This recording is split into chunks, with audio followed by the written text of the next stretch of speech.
Welcome to Zwida Media. If you're new to this channel, please subscribe. Don't forget to like, comment and share. Here's a new video for today. Enjoy.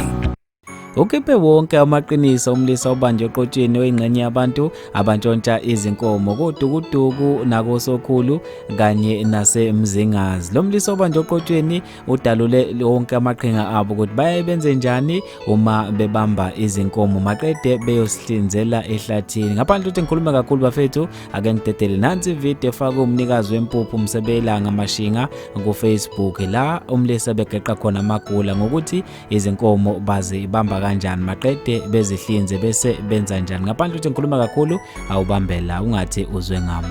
Manje nawe kade uyihlinza lenkomo. Cha wena kuyabonakala nanti igazi nje. Ungathi ngiyamazile umuntu othi kancane. Wendoda wabasongo. Kuphi? Ngijwayele lokho amehliza inkomo zabantu. Into yeni le? Cha mfowethu umsuphika into yeni le? Vuma ayikho kulo mphakathi. Wena yasothi usidedela mina kanje ukhipha la kulo mphakathi. La futhi akuzokufa ngitshela.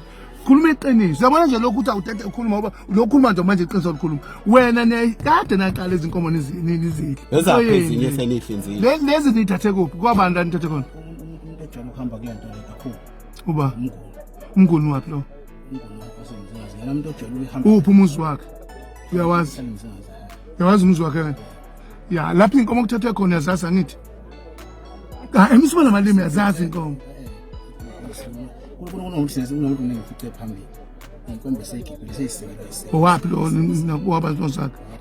Uyawazi umuzi wakhe? Angiwazi umuzi wakhe kodwa ngazi ubuntombi yakhe. Ubuntombi yakhe?